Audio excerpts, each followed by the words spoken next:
Okay, let us start. Let us go back to our original pendulum equations. x1 dot is equal to x2, and x2 dot is equal to minus sine x1 minus 0.2 x2 plus u. Okay? These are the equations, original equations, which are not linearized at all. Okay? So when we know that we define the output as y is equal to x1. All right? So now we will try to do a feedback linearization controller, and I will try to illustrate the differences between a feedback linearization and the standard linearization. So we will start again from the output equation. Y is equal to x1. The input is not visible on the right hand side, so I will start differentiating. Okay? So here y dot is equal to x1 dot. And x1 dot is equal to x2 here. Okay? The same step, I haven't done anything. And I have, the input still did not appear, so the relative degree is still larger. I'm differentiating once more. Y double dot is equal to x2 dot, and that is going to be minus sine x1 minus 0.2 x2 plus u. Now the input appeared in the equation. Okay, so that actually means that I'm going to stop here. But after stopping, I'm going to call some variables in terms of y. Okay, so here especially what is going to be important for us is this x2 here. It's a linear term. I want to be able to put it on the left hand side. So y double dot is equal to minus sine x1 is y, okay, so I replaced x1 by y, minus 0.2 x2 is y dot, okay. Since x2 is y dot, I'm going to place it where it belongs, and finally I have u, okay. So now I'm going to take this linear term as before to the left hand side, but this thing is unfortunately going to remain on the right hand side. It is a nonlinear term, it doesn't belong into the Laplace transform theory. Okay? So that is why I will get y double dot plus 0.2 y dot is equal to minus sine y plus u. Okay? So here on the left hand side, as before, I have a linear terms related to y only. Okay? So these, on the left hand side, I have linear terms related to y, where the Laplace transform theory can be applicable. On the right hand side, I have a nonlinear term here, sine y, and I have the input. Now we are actually ready to design our input term, and this is going to be the feedback linearization tracking controller. So here, this input is now going to contain three parts. The first part is going to be the feed forward part. The second part is going to be feedback linearization part.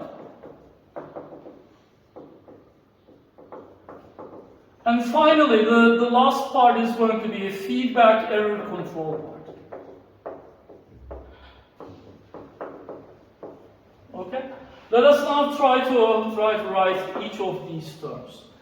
Feed forward part is going to be as before. I will replicate the left hand side in terms of the reference signal. Okay? I will replicate y double dot plus 0.2 y dot in terms of the reference signal only.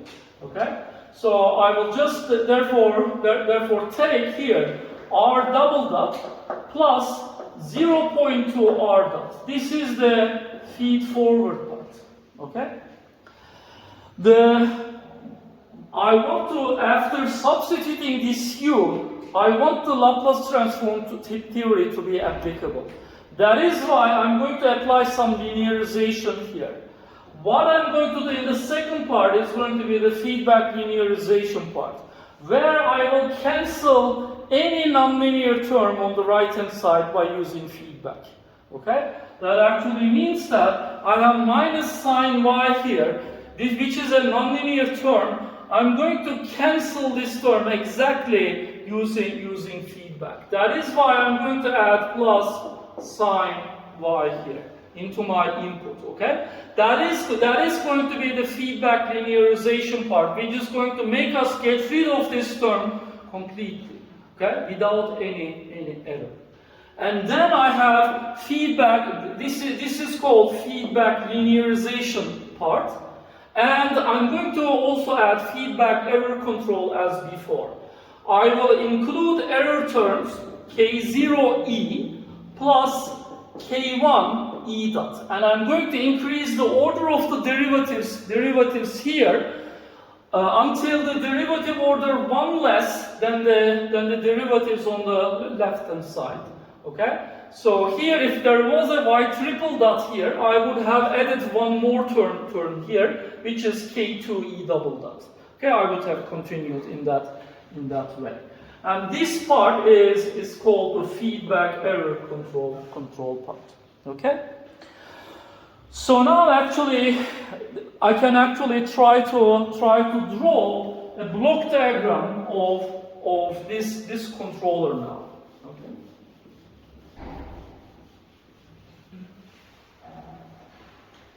So here is what we are doing here. My pendulum system with the torque input is here. And I have x1 dot is equal to x2. x2 dot is equal to minus sine x1 plus minus 0.2 x2 plus u here. And y is equal to x1 type of term here. This is my pendulum plant that I would like to control. Okay? So this input now is composed of 3 parts. So I'm going to add three terms here, okay? And these terms are going to be given as follows. There will be a feedback controller part, feedback error control part here. And here, this feedback error control part is going to be fed by the error signal. Okay, that is my reference signal, and the error is going to enter into feedback error control part. And here I will have K0 plus K1S. Okay? That is going to be my standard PD controller. And here I will have feed forward part. It's going to come from the reference signal. Okay? It is going to take its input from the reference signal, and it's going to try to compensate the changes of the fast changes of the reference signal. So here I will have S squared plus 0.2S here, okay? And there will be one final part here, which is going to be the feedback linearization part. So that is my error system, that is my feedback loop. And here I will add one more loop here. And in this loop, I'm going to have the sine function here, okay? And I will take the output, I will add the sine function of it into the input, okay? And that is actually going to be giving the feedback linearization part. So this part is actually canceling all nonlinearities in the system, and in the overall, it's going to convert the overall system into a linear one. And the other parts are actually controlling this equivalent linear system. Okay?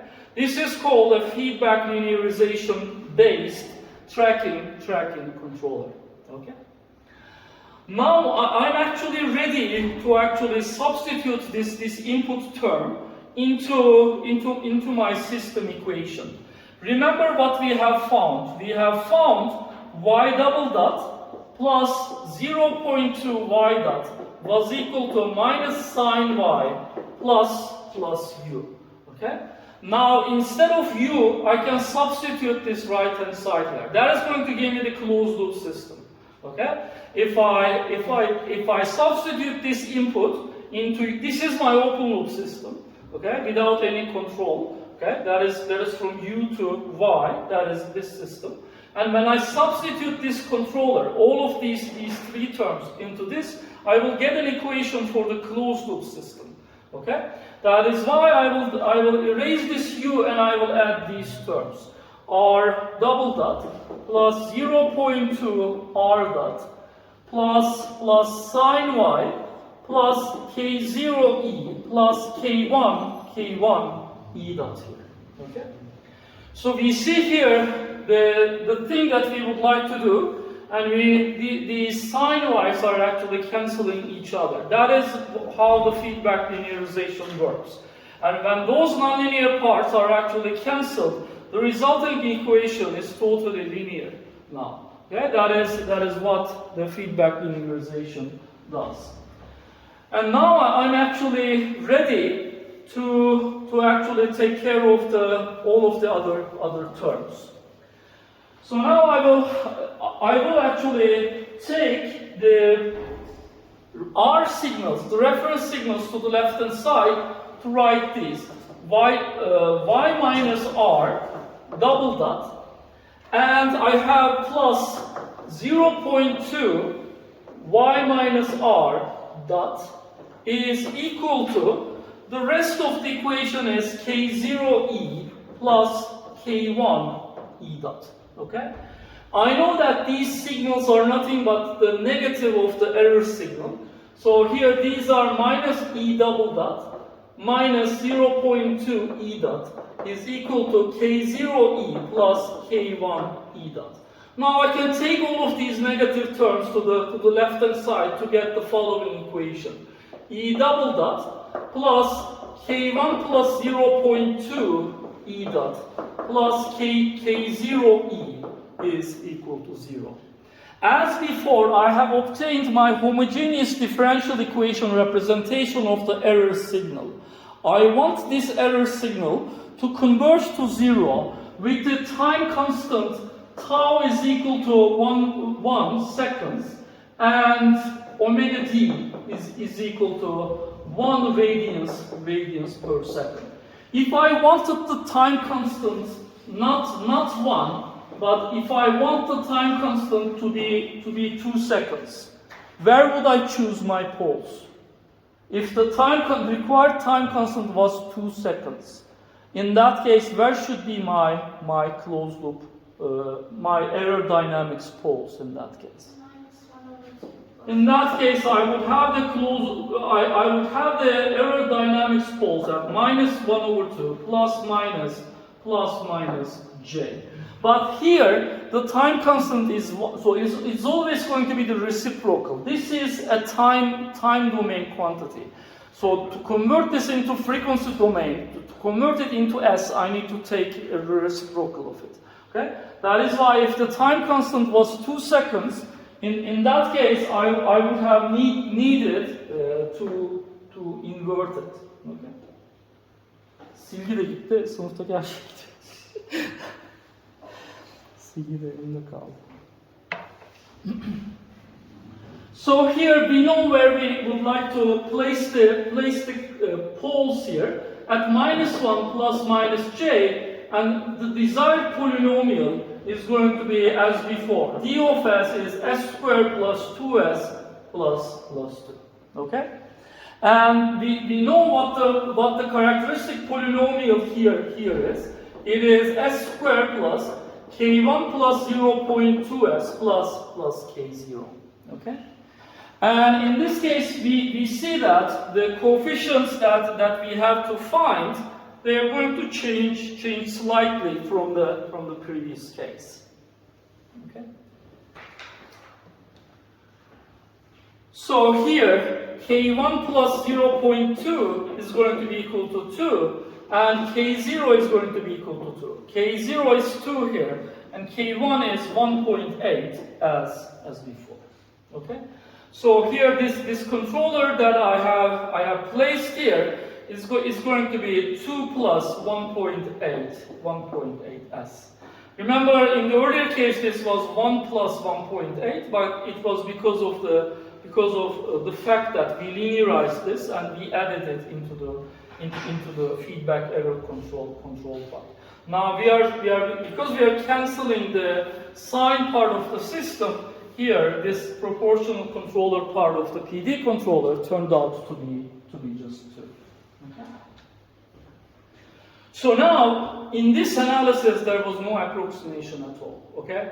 So everything was exact here. That is why, without any external disturbances, such a tracking controller should really work in a quite good way, okay?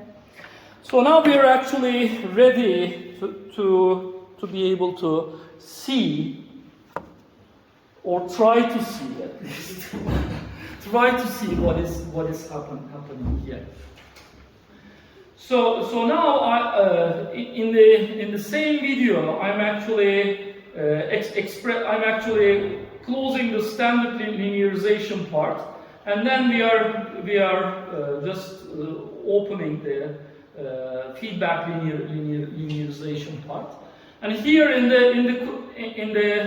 code, K0 and K1 are called K1 and K2 actually, some earlier notation that I used.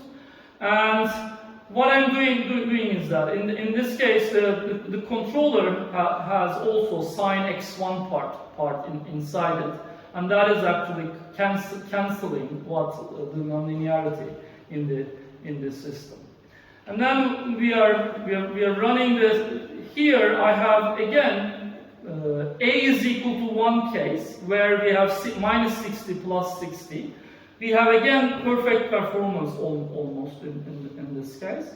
But afterwards I make A exactly equal to 3.14, and we see the performance of the tracking controller using feedback linearization. And in this case, these numbers is 3.14 minus 3.14. In that case, it is going to be seen that everything is actually fixed in this case.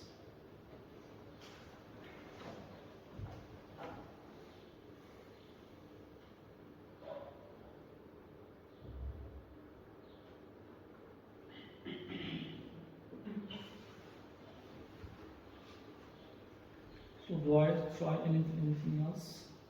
Yes, maybe I make it even larger, 1.5 times pi, and no change. Everything is exact. We don't expect any deviation. And in this case, it's going to make 1.5 times pi rotation.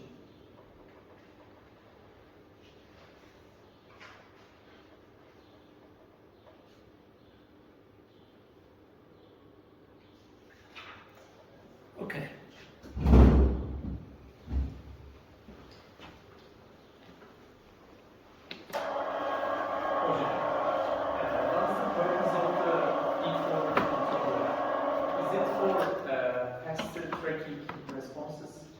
Sorry? For the feed-forward control. Yes.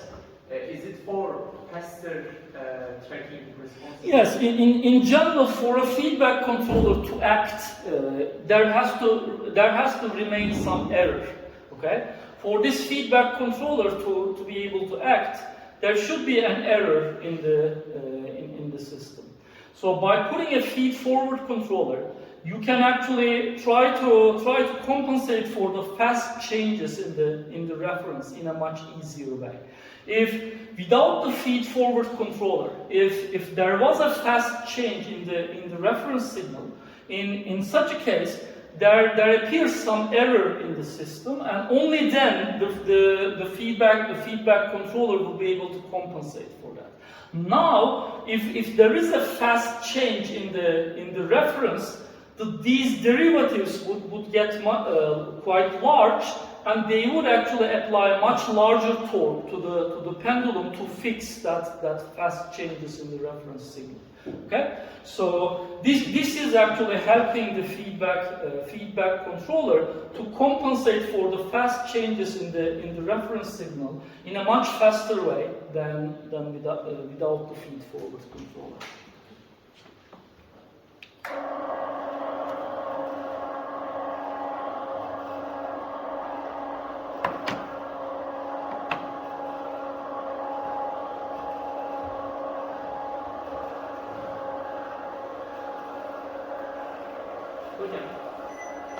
What would happen if we have delay in the feedback time?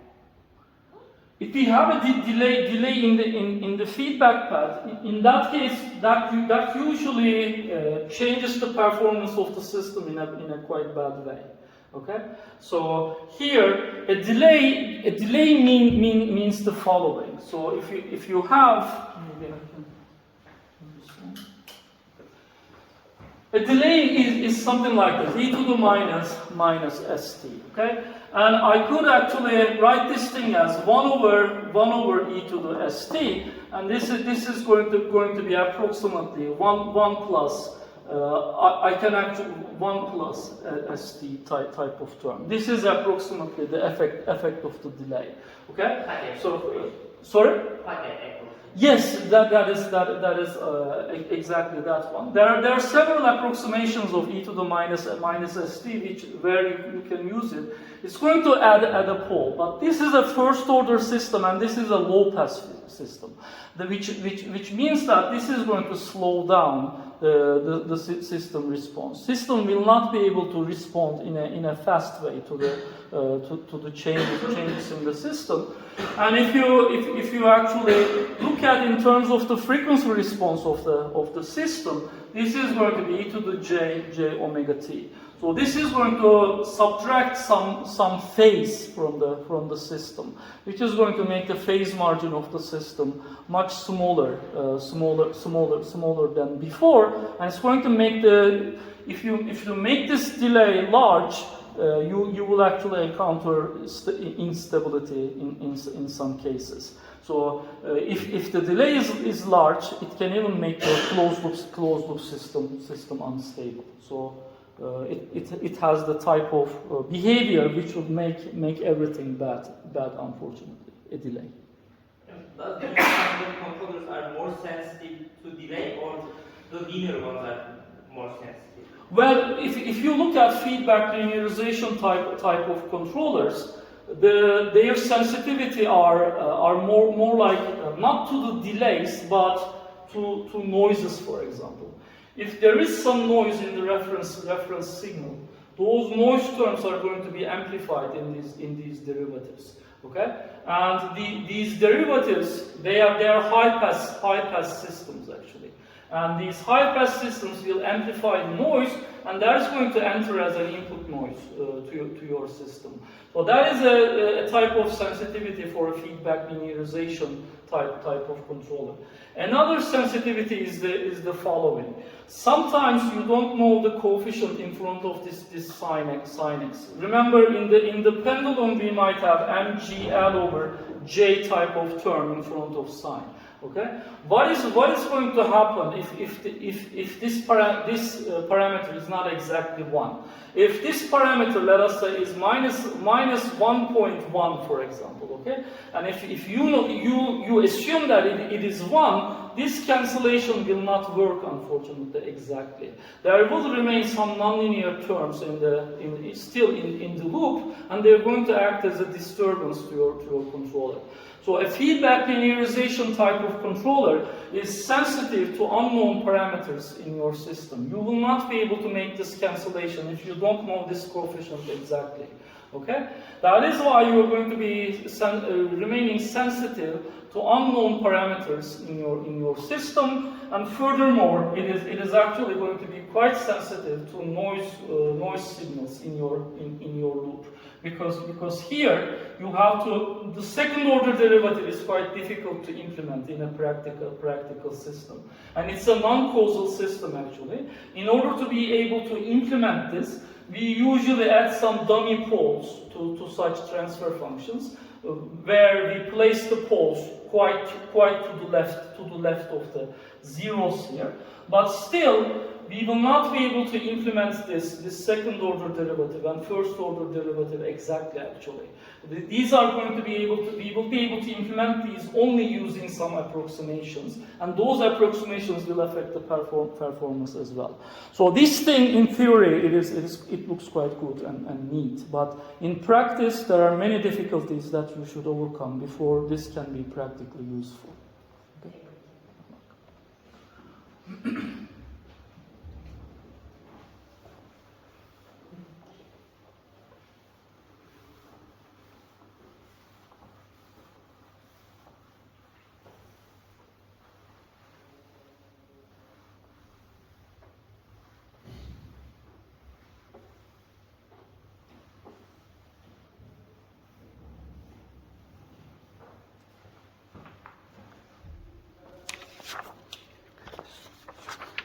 So here, this would actually finish the introduction to feedback linearization on a system. Now we're actually ready to start with the more theoretical aspects or a more theoretical presentation of the same method. In general, a nonlinear system with an input is going to look like the following: h of xu. Okay. So in feedback linearization, we are restricting the system type a little bit. Okay. We do not like this type of general form of nonlinear system in feedback linearization. So in the literature, it is usually assumed that the nonlinear system is in the following specific form: f of x plus g of x u. Okay? This is the form that is usually assumed in feedback linearization theory. And the output equation is usually assumed to be in this form. Such a system is actually called to be an affine system in U. Affine system. Okay. So here, of course, there are some nonlinearities here. So the system is still nonlinear, but the input in some way is entering this equation in a linear way. Okay. So here, such system. So if you look at the function y is equal to ax, this is called a linear function. And if you look at the function ax plus b, this is called an affine function in mathematics. Okay? And when you look at the right hand side here, it is nonlinear in x, but it is affine in u. Okay? That is why such systems are called affine systems in U. And this is going to be the system form that is usually assumed in feedback linearization theory. The reason is quite simple. So here, what we would like to do is that we would like to substitute something for this U, and substitution of U terms, a controller term that we have found, is going to be much easier if this U enters this equation in a linear way. Okay, in an affine way. So substitution of that controller equation is going to be much easier if U enters into the system dynamics in an affine way like this. So before we can actually see the feedback linearization theory, we are going to first define the concept of relative degree. Remember, we were taking the derivative of the output until the input appears on the right hand side. First, we are going to define it a little bit more formally than before. Let us write the definition for that.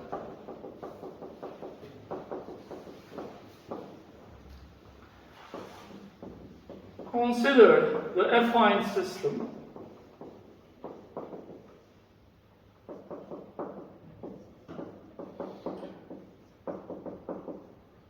y is equal to hx. The minimum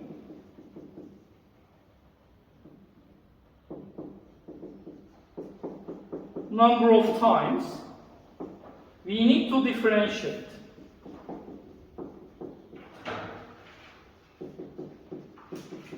the output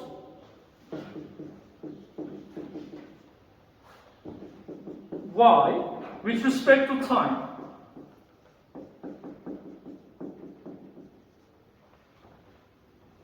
to generate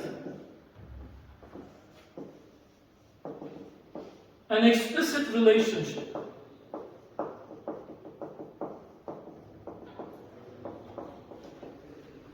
between the output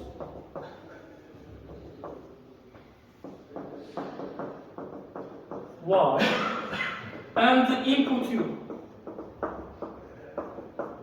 is called the relative degree.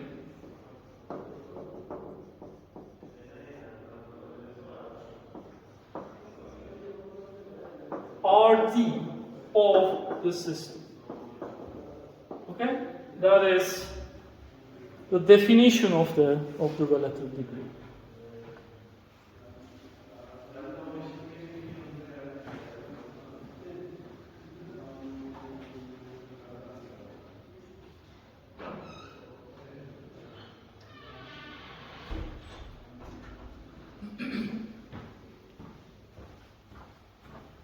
So here we need a relationship between the input and the output in order to be able to write our controller form. That is why we have to differentiate the output until the input appears in the equation. So here we can look at some examples of nonlinear systems. So I have x1 dot is equal to e to the x2u, and x2 dot is equal to x1 plus x2 squared plus e to the x2u, and x3 dot is equal to x1 plus x2, and y is equal to x3. Okay.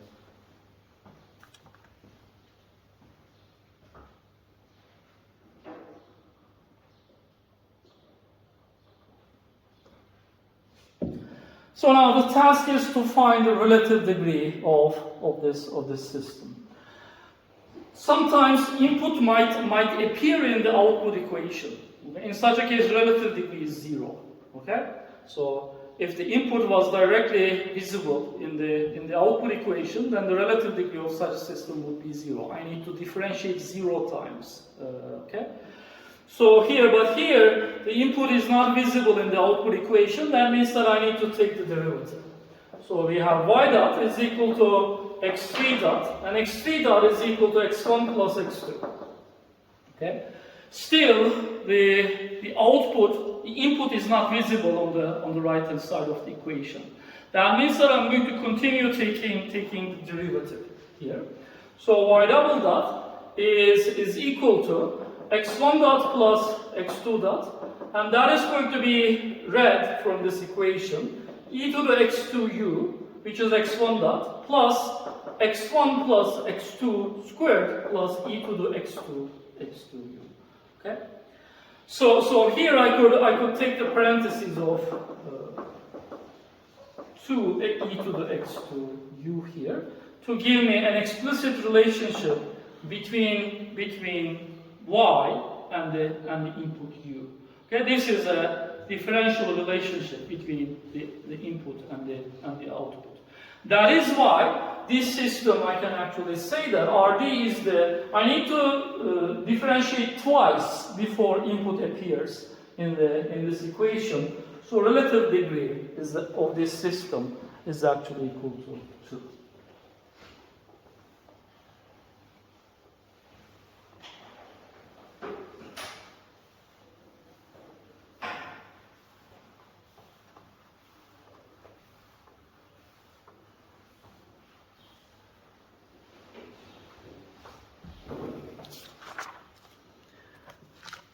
By making a slight change in the system, you can see a third order system where the relative degree is actually 3.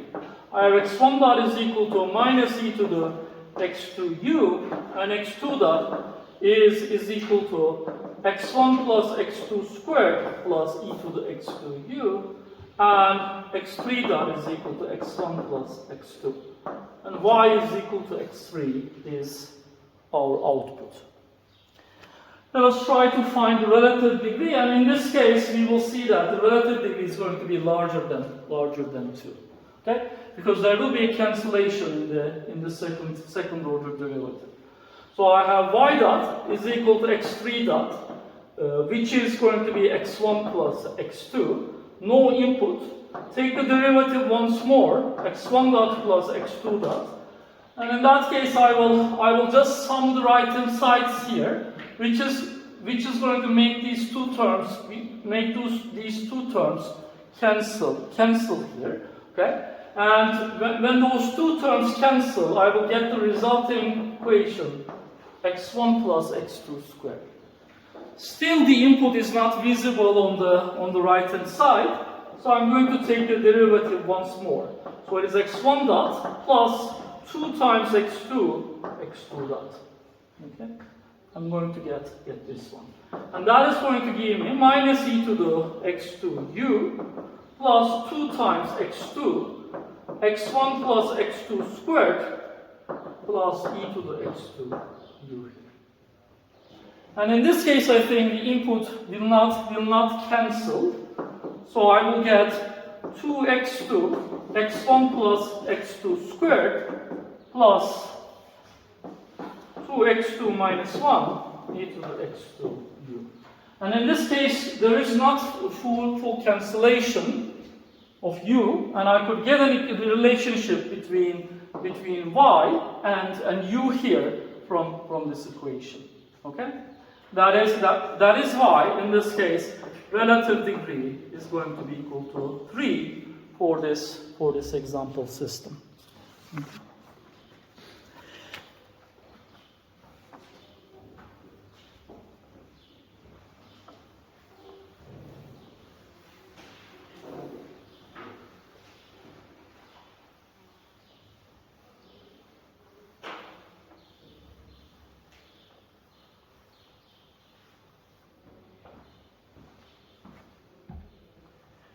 In general, this is going to be a remark. In general, if the system is controllable,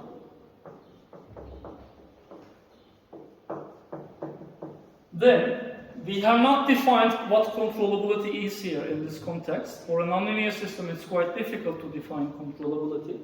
If the system is controllable, then the relative degree is always going to be between 1 and n. Okay? Assuming that the output equation does not contain the input. So here we are assuming that the output equation is in this form. So relative degree cannot be 0. Okay? If the system is controllable, what does that mean? For example, what would have happened if the equation is like this? F of x plus g of x u. What happens if g of x is 0? Okay. So in that case, the input will never appear. However many times I differentiate, the input will never appear if g of x is actually exactly equal to 0. Okay? It is an uncontrollable system in that case. Input will never appear in the system equation, so the relative degree is going to be infinite. Okay? But if you assume that if your system is controllable, meaning that you have a meaningful g of x here, there, in front of you, then the relative degree would always turn out to be between 1 and n, where this n is the number of state variables, which is called the order of the system. Y'nin içinde U olmadığını varsaydığımız case için mi, yoksa kontrol olmayı zaten içinde olmuyor? Y'nin içinde olmadığını varsaydı. Y'nin içinde olabiliyorsa o zaman şuraya 0 koyarım. Olur biter. Tamam mı? Ama genel affine sistem yazdığımda şöyle bir şey yazdım. Şu denklem ve y eşittir h of x yazdım. Bu durumda 0 olmasına imkan yok. Ama y'nin içinde olması ihtimali varsa o zaman sadece şuraya bir tane 0 eklemem gerekir. Any questions? Yes. Relative degree'yi biz hani bunu sonra söyleyeyim. Biraz daha Okay. So here we are going to look at linear systems. This is the general concept of relative degree, and when we look at linear systems, we can actually define relative degree as well. Okay? For example, if we have x dot is equal to ax plus bu, y is equal to cx. If we have such a linear time invariant system, this system is in the same form as this system. Okay? So we can actually apply the relative degree concept to such a system as well. Okay? In this case, such a system would have the following transfer function: b1s to the n minus 1 plus b2s to the n minus 2 plus bn divided by s to the n plus a1s to the n minus 1, going until an. Okay?